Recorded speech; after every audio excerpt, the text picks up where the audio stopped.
Hey there, folks. Welcome back to Naked History Debrief, the companion commentary to your main Naked History episodes. Think of this as the after party, little extended footnote, or just a little bit of a drawer full of cool stuff that didn't quite make it into the main history story. If you just listened to our episode on Mad Jack Churchill, the man who thought modern warfare needed more claymores and bagpipes, then buckle in, because we've got some more World War II weirdness coming your way.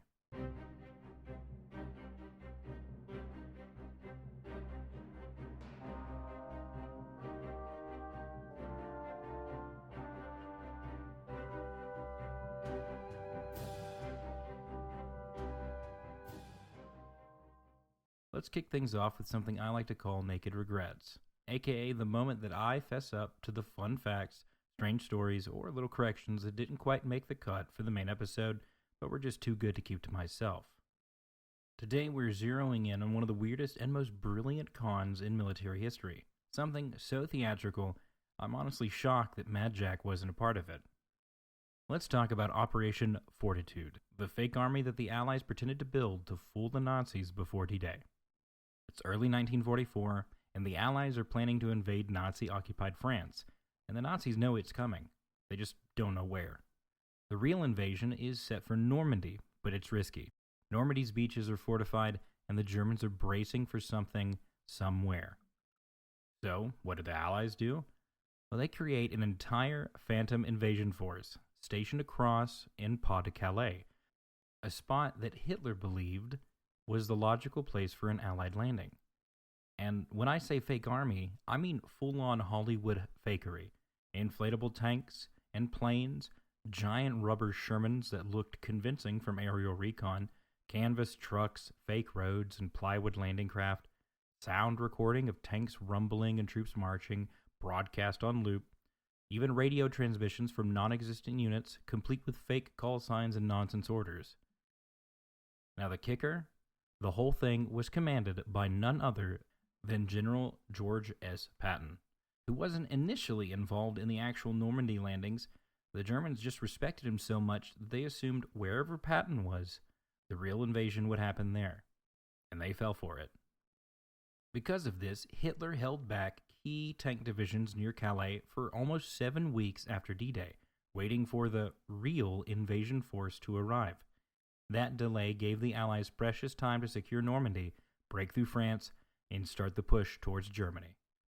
It was one of the most successful deceptions in military history, and it worked because the Nazis couldn't wrap their heads around just how absurdly theatrical the Allies were willing to get. And honestly, if Mad Jack Churchill had shown up in a rubber tank, playing bagpipes, swinging a claymore, the Germans probably still would have bought it.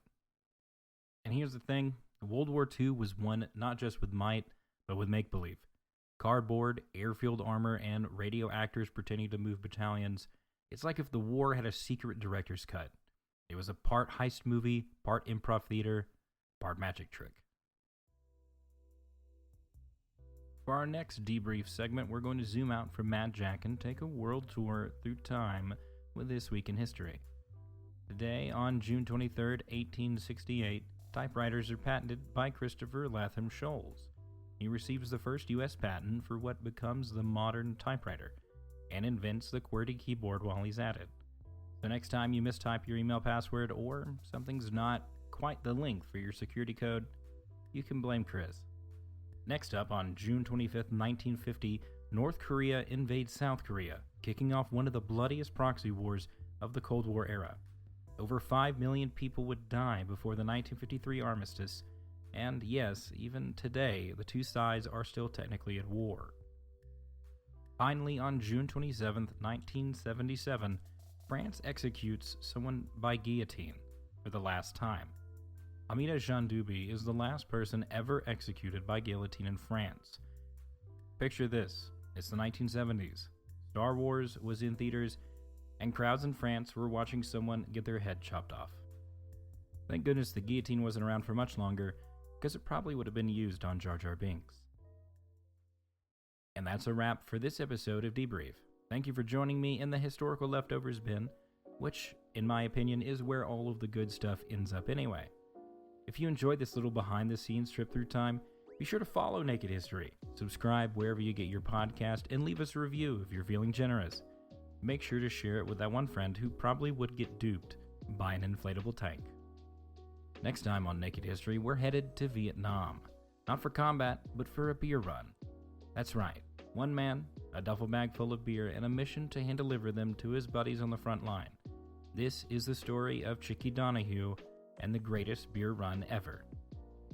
Got a myth you want busted? A bizarre historical moment you want us to dig into? Email us or hit us up on Instagram at Naked History Podcast.